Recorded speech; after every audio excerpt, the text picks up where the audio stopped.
y avait chez moi tous les intellectuels de la Sorbonne et de tout qui venaient voir mes films et on discutait. J'ai fait 60 séminaires Marx au XXIe siècle. Et maintenant, ils ne veulent plus vivre les intellectuels en France. Il faut que le peuple se réveille. Et il faut que d'en bas, tout va venir d'en bas. D'en haut, rien ne se passera. Et c'est pour ça que, qu'est-ce que je voulais te dire, c'est que ce que j'écris, tout le monde le lit parce que je dis aussi ce que mon père, Miodin Collin, a fait et a dit. Et il disait, si vous permettez le nouveau Moyen-Âge, il durera 1000 ans. C'est pour ça qu'il ne faut pas se laisser faire. Il ne faut pas continuer. Il faut tout de suite les chasser et faire quoi? Faire comme les paysans, parce que nous sommes seulement 3 générations. On a des ouvriers et des usines. Avant, tout le monde était paysan.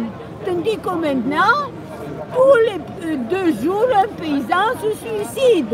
Et on amène toutes les horreurs du monde entier avec des engrais pour le manger, pour avoir le cancer. Et mon père avait interdit tous les engrais en 1965.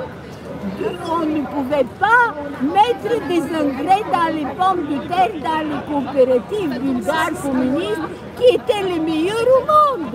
Ça nourrissait Moscou, Berlin, le peuple entier. Donc, il faut maintenant faire comme au XIIe siècle. Les communes paysannes de la fraternité universelle, après avoir chassé le nazisme financier, et voilà. Moi j'ai une question, tu faisais quoi comme travail avant? Ton métier, oui. Ton métier avant. Moi, j'ai fini presque un doctorat je suis diplôme ingénieur chimiste du pétrole. Et quand je suis venue ici... Tu viens de Bulgarie, toi? De Bulgarie, et j'ai fait 2 ans en Allemagne. Mais l'Allemagne voulait faire du commerce. Et moi, le pétrole, non. Et j'ai inventé des catalyseurs qui étaient tellement originaux que tu peux trouver les nickel, cobalt et tout pour craquer la chaîne du pétrole dans l'Académie des sciences soviétiques, Chemical Abstracts, les Américains, partout.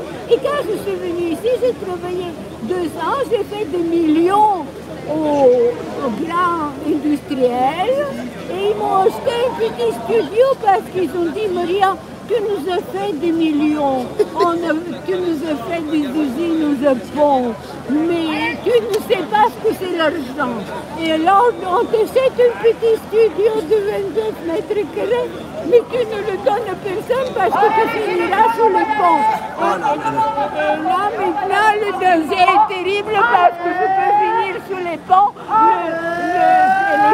Le syndic brigade. Tu as une retraite quand même, il te donne une retraite. Et alors, ce qui s'est passé, c'est que ma mère ne m'avait pas dit que de son côté, les femmes vivent 110 ans en travaillant dans les vignes et en étant des profs. Et alors, moi, je pensais que 2000, comme tous les hommes mouraient, que je travaillais qu'avec des hommes, avec tous les films que je faisais. Et je pensais que j'allais mourir. Et donc, je ne me suis pas occupée de ma retraite. Les gens de retraite me suppliaient d'aller leur donner l'argent pour avoir une retraite. Et moi, je n'ai pas voulu. J'ai donné au 11e théâtre d'Antoine Vitesse.